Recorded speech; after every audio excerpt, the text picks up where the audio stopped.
Ballet Bird is a streaming site designed by former Pacific Northwest Ballet principal dancer Julie Tobiasen. Ballet Bird offers ballet classes for anyone at any level of training that you can do from the comfort of your home or studio. After many years performing as a professional ballerina and decades of teaching at all levels of ballet, Julie is excited to offer her training for more people like you. Classes are designed for large and small spaces and for all levels. The low monthly membership fee is less than one in-person class and is accessible 24/7 with new classes added every month. Ballet Bird is a great addition to your regular in-studio training as well. Take advantage of the 10-day free trial and use the discount code COD25 to get 25% off through June 30th, 2023 at balletbird.com. Whether you are just starting your ballet journey today or you're a seasoned professional, Ballet Bird is the place for you. Visit balletbird.com or click the link in the show notes.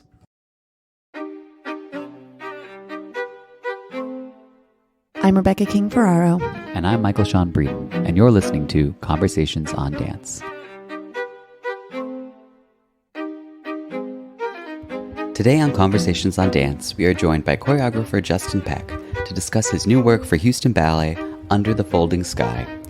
Justin talks about how seeing the artwork of James Turrell in Houston provided a jumping-off point, how he's waited for almost a decade to use the ballet's Phillip Glass score, and what it's been like to explore an epic scale of dance in this work for 24 artists. If you are in the Houston area, you can purchase tickets to see Justin's new work on houstonballet.org. Under the Folding Sky runs on the Divergence program alongside works by Aszure, Barton, and Stanton, Welch from May 25th to June 4th.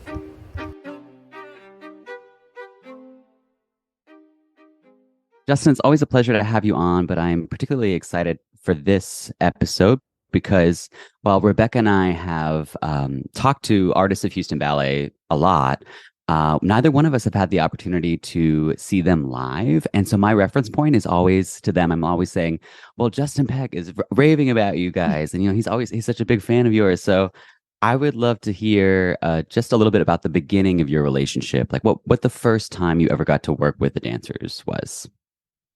Sure. Yeah. I love the company here. And let's see, we first started working together on a ballet of mine called You're the Rabbit, which I think is a really good kind of introduction to my work and a chance for me to collaborate on artists on something that's already existing. And it was kind of the first ballet I made, or one of the first ballets I made for New York City Ballet.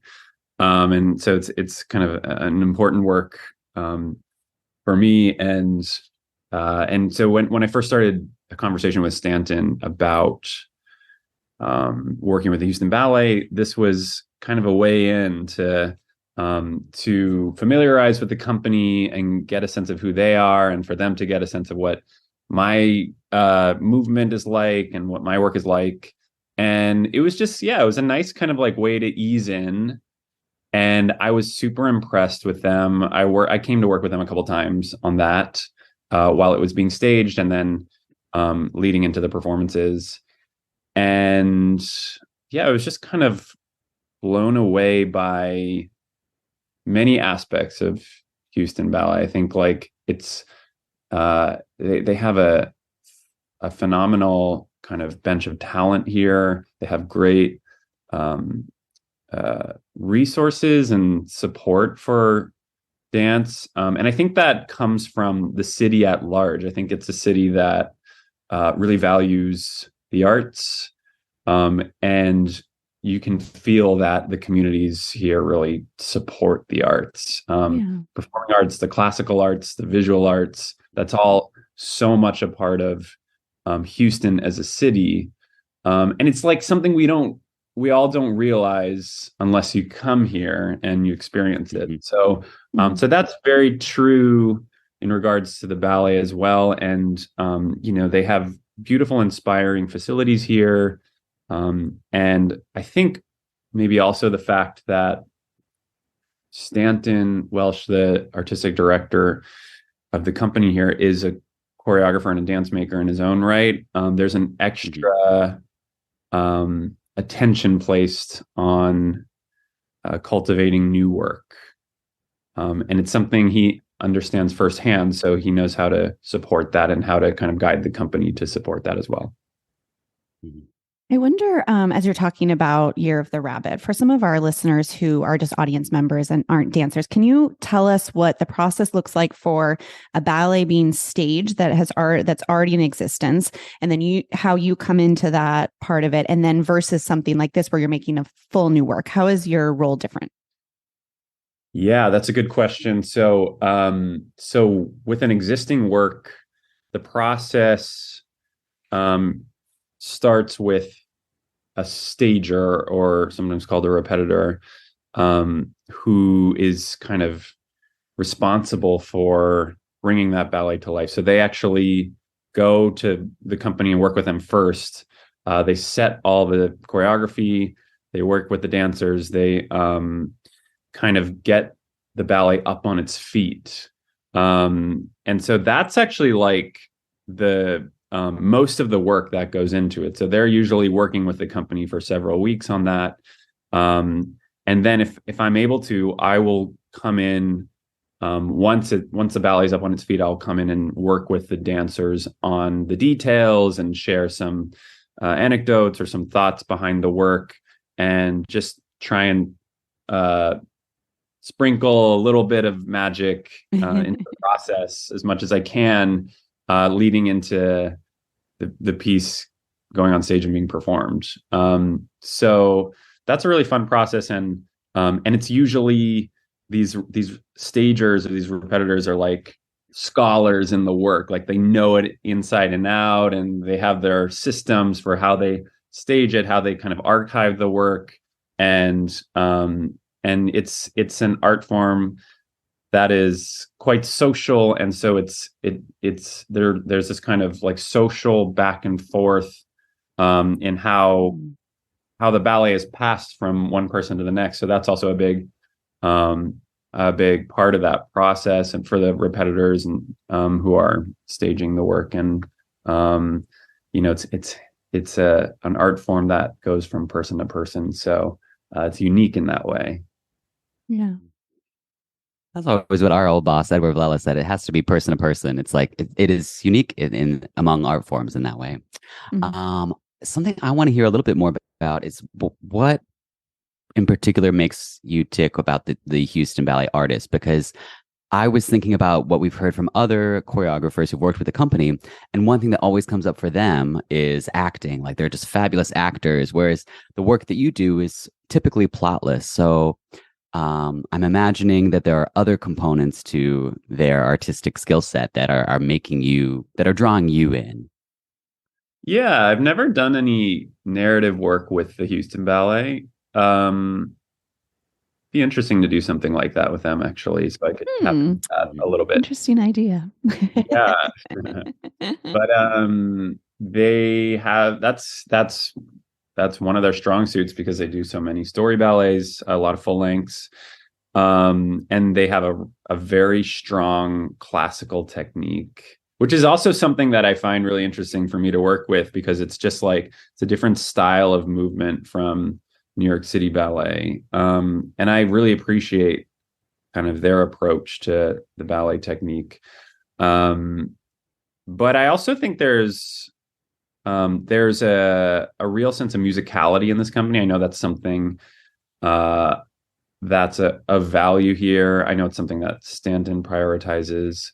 And for me in my work, when I'm not working with story or with narrative, it's like the music is what it's all about. It's all about that interrelation of the music and the movement and the kind of world that we're creating amidst all that. And so they're very committed in that way towards that exploration.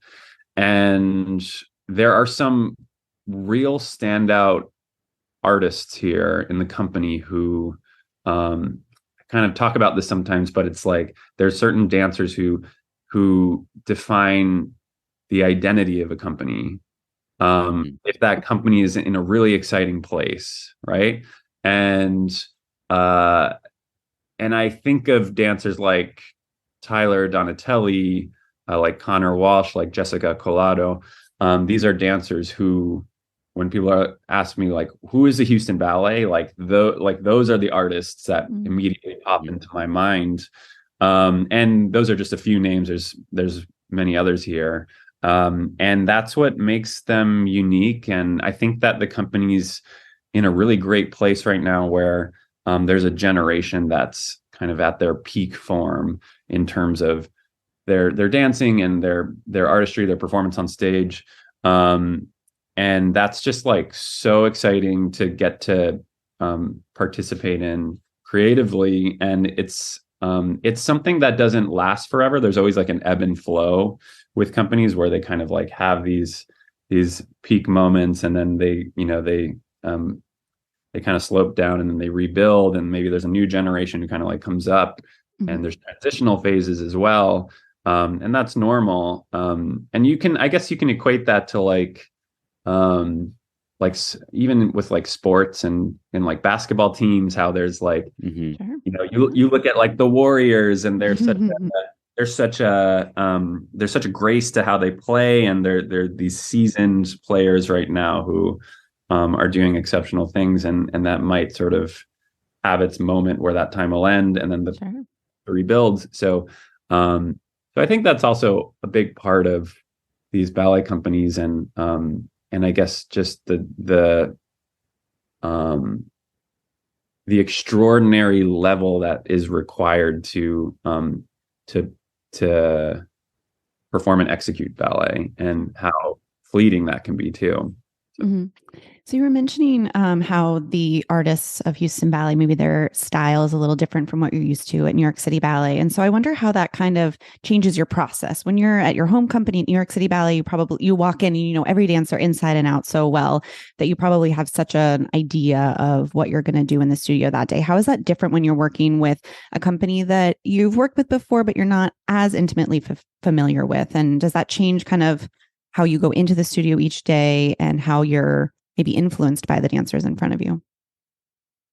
Yeah, I mean, I think that it is. I am at a place now where this is my second new work for Houston Ballet, and they've done Year of the Rabbit, and I made a work for them a few years ago as well, where it's like now we're getting to a place where there is more of a shorthand, more of a creative relationship there that feels like I'm not starting from scratch, which I really like. I think that's part of the appeal of working with Houston Ballet, is that kind of continuity with the process with them. But it's still a process of learning and trying to understand these dancers and who they are and where they come from and how all the internal dynamics work.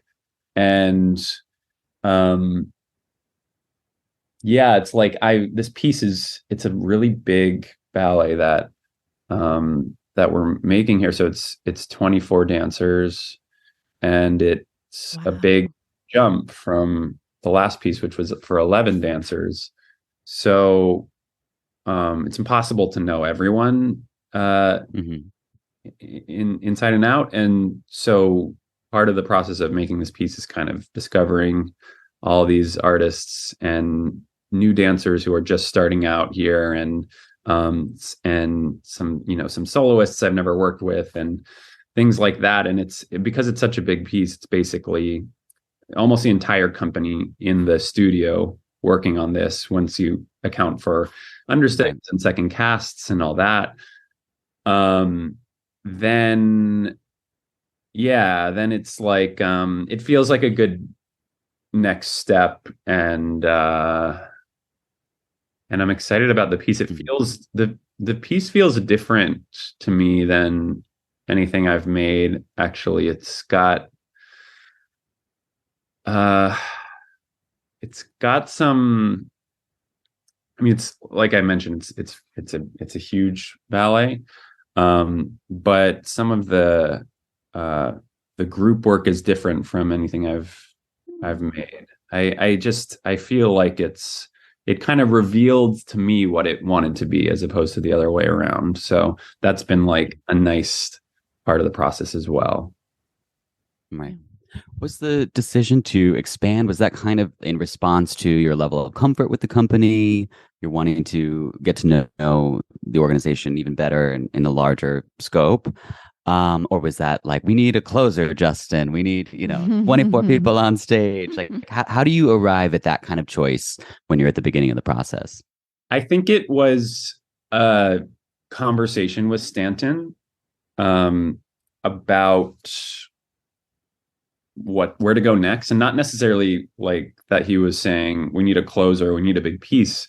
It was just sort of like, okay, what's next, and what feels like the right step for this next commission for Houston Ballet. And there, we had several conversations about music selection and concept and what kind of piece and the scale of it and what sort of design elements would be included and how to sort of like grow from the last experience that we had together here. So I don't know how I landed on 24 exactly, but the piece has this like this kind of life growth structure to it, where it starts with one singular dancer in sight, and that dancer eventually divides into two, and then those two divide into four, and so on and so forth. And suddenly we're getting 24 dancers kind of flying through space in almost this cosmic way. And some of the stuff they're doing is so intricate and expansive that it feels at times like there's like 60 dancers flying across the stage, and you can't quite account for everyone. So it has this build that starts very small from like a singular dancer to then full scale by the end.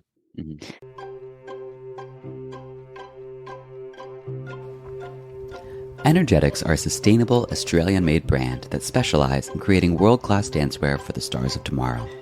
Perform and feel your best at every stage of your dance journey in Energetics premium high-performance fabrics.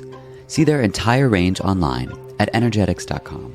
That's ENERGETIKS.com. And for all listeners, there's a 20% discount on all Energetics products using the code COD20 at the checkout, available until the end of September 2023.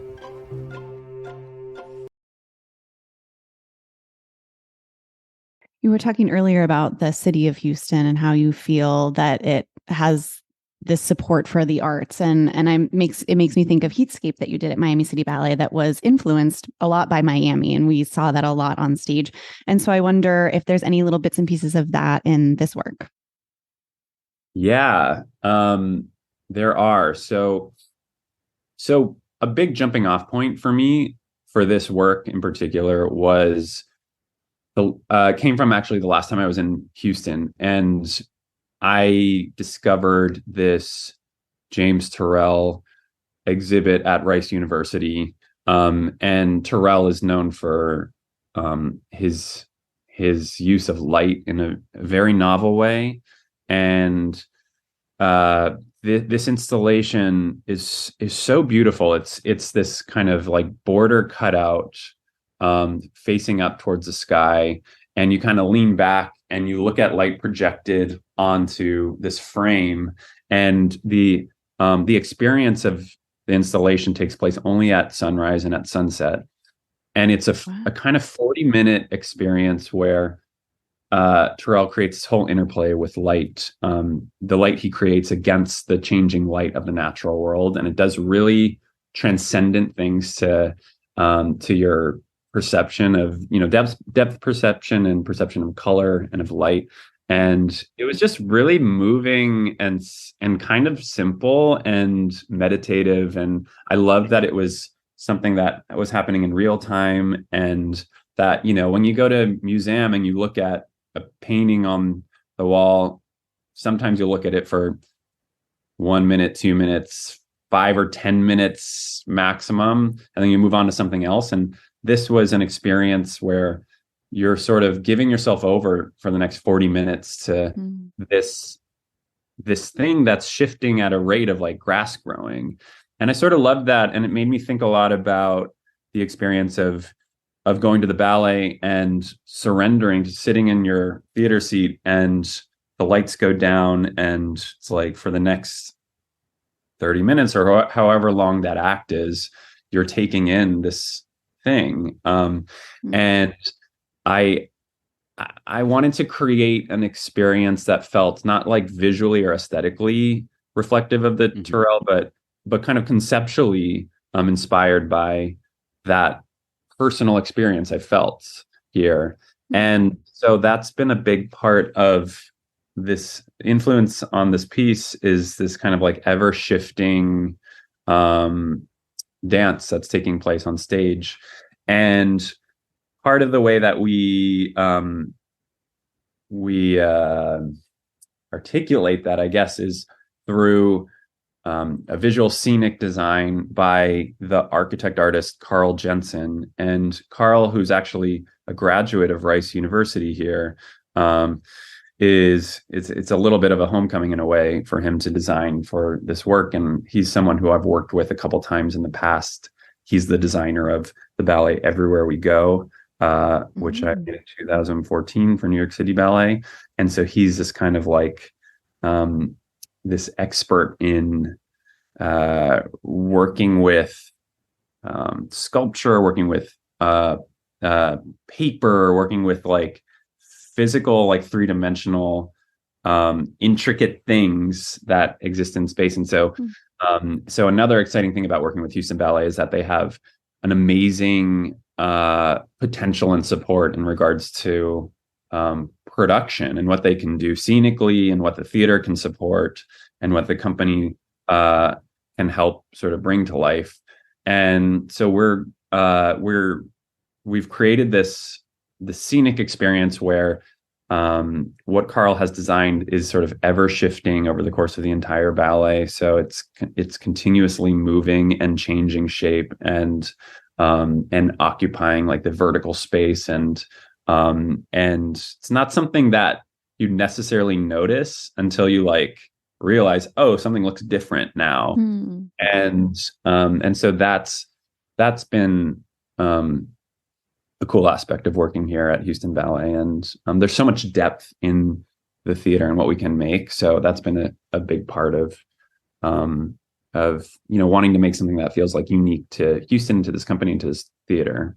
So yeah. Can you talk a little bit about how you figured out music that would serve this overall artistic vision? Did you use something that a pre-existing score, or is it a newly commissioned work?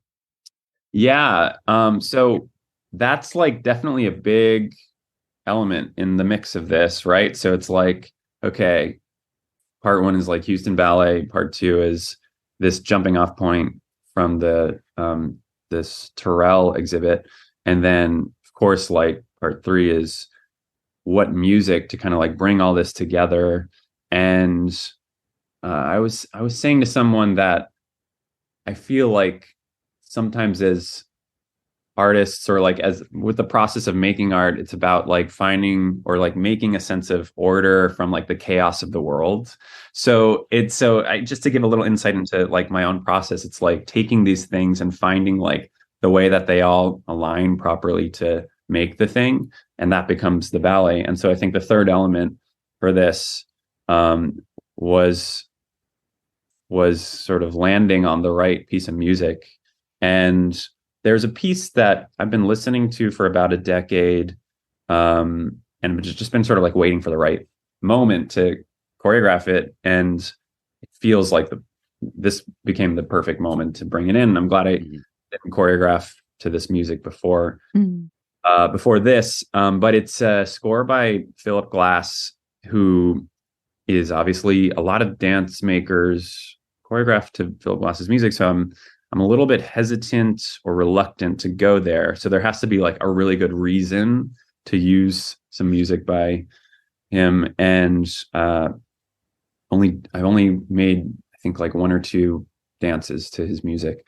And so there's this score he wrote. It's actually an opera. It's from an opera called The Photographer. And The Photographer is an opera he wrote in the early 80s. It's not performed often.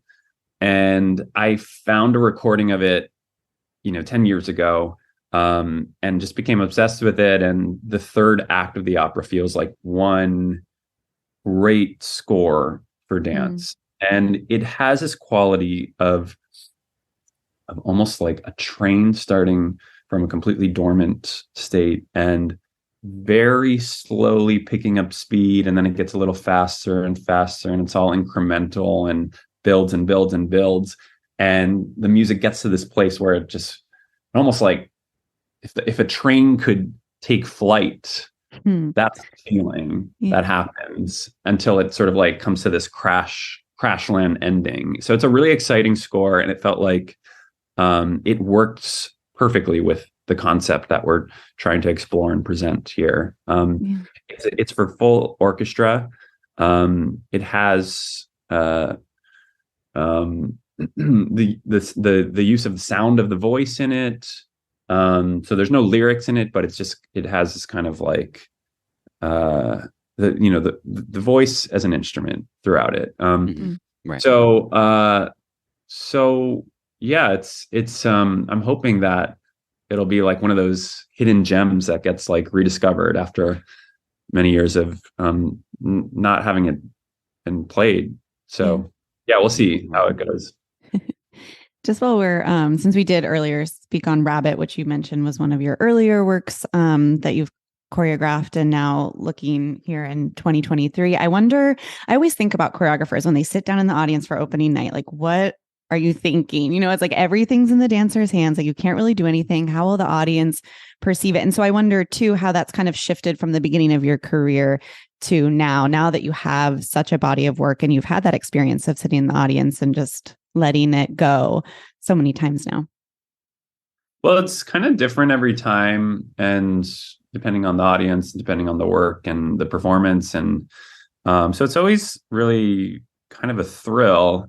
Sometimes it's great, sometimes it's not so great, and it's a full range. So it's like it's still an adrenaline rush, and something I sort of enjoy in a way. And I find like watching performances of works that I've already made to be like much. I mean, there's still a thrill to it, but it's much more diminished in a way. Sure. Yeah.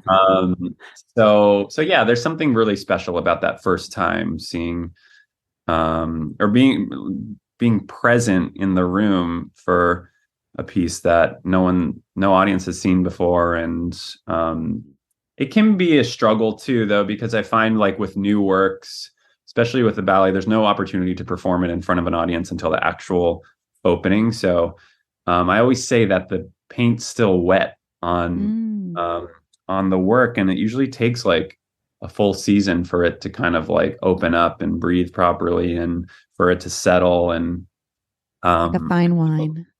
Yeah, I think there's something like that. And it's like I just flew back to see Copeland dance episodes this past weekend.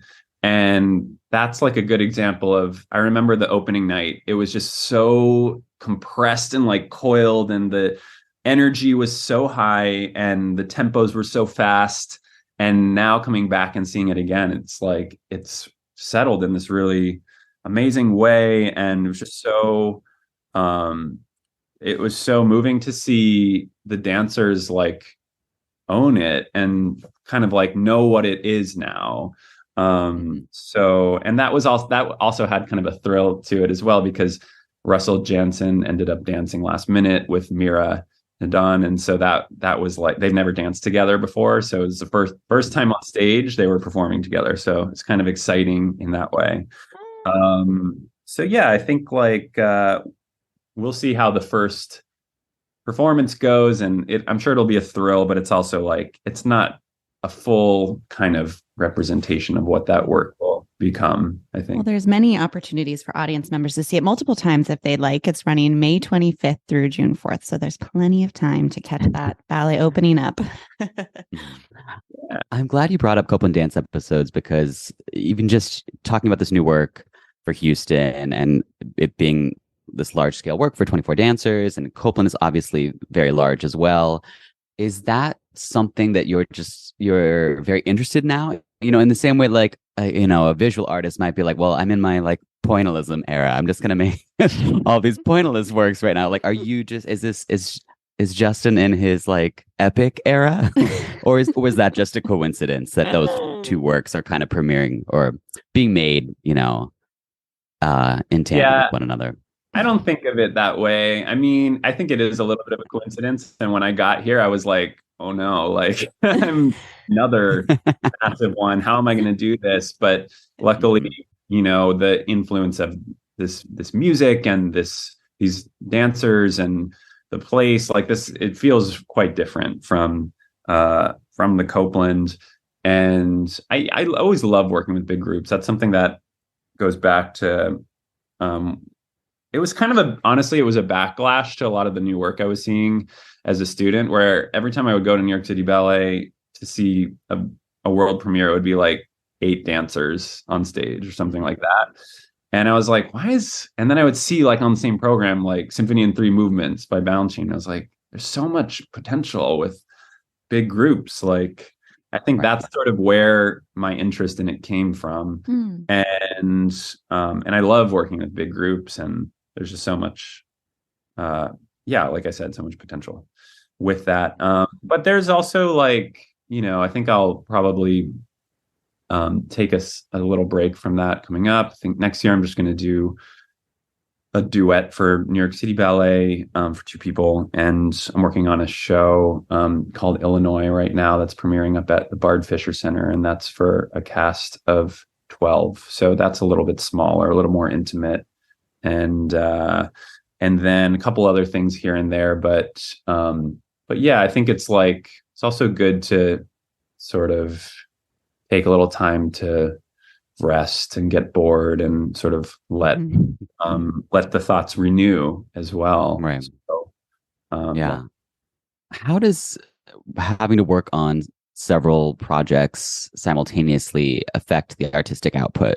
Because it's not like for either Copeland or for this new work that you were able to just, okay, well, I make the work for 3 weeks and then we have a tech week and then we boom, boom, boom. You are actually going back and forth between those 2 projects. And I'm certain that there were other things. Obviously, Illinois you were working on, even if it's on the back burner. How do you... what's the juggling process like, and maybe some pros and cons to going back and forth rather than I imagine if you were just there all the time, you'd be like driven insane by looking at the same thing every day. I think you kind of have to, because some of these projects require so much preparation, so much time, especially if they're as I'm more interested in making work that's larger scale or like more epic in length and in the arc of what it is. Like these things just have longer gestation periods, and like even talking about the Copeland, which is like an 80-minute evening, that was like years of preparation and planning, and if I could talk a little bit about the process of making that, I pulled a lot from my experience working on the West Side Story film, particularly in how they organize and schedule and like plan for shooting the film. So much of it is broken down into a very specific kind of schedule that works in a non-linear way in relation to the story.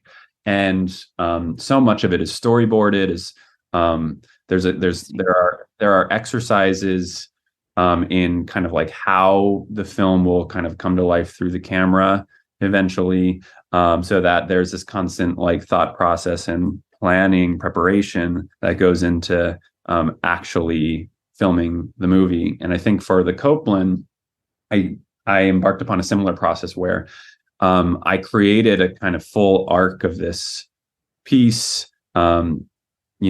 It actually incorporates 4 different scores by Aaron Copland, but I wanted it to have this sort of seamless feel through the dance that we were creating in relation to that. And so there are dancers who have arcs that start, in the first piece and end in the 4th piece.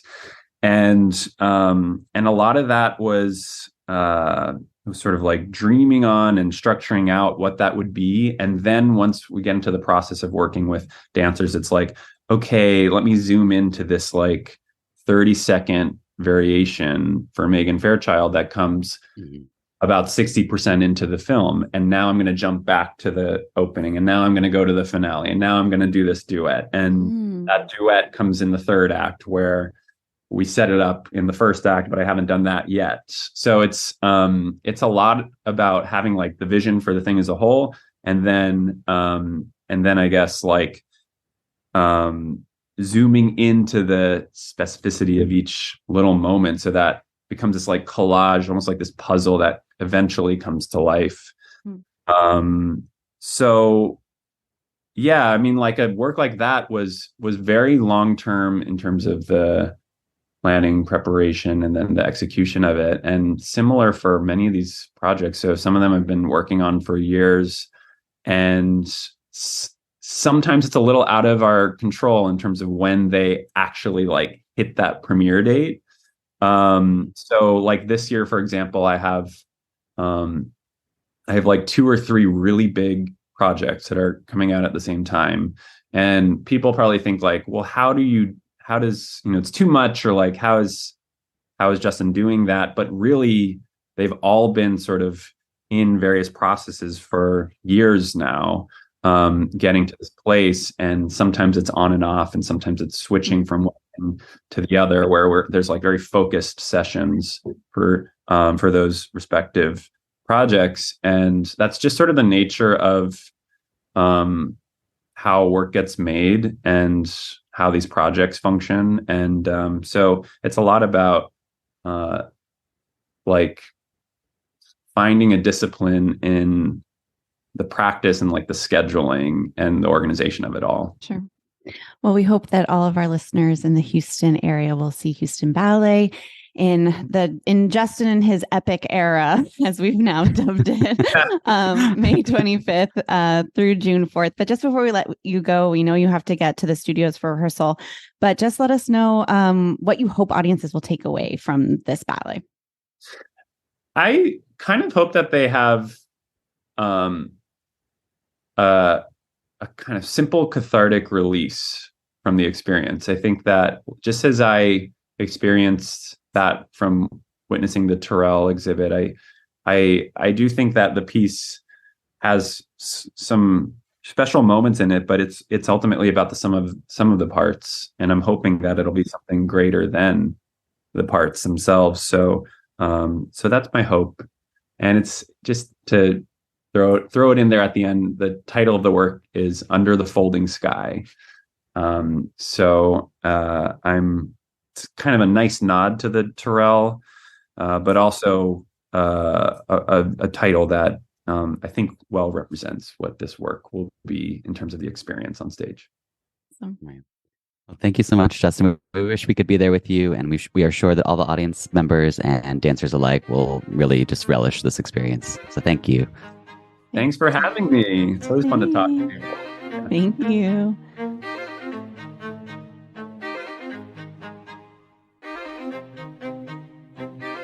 Conversations on Dance is part of the ACAST Creator Network. For more information, visit conversationsondancepod.com.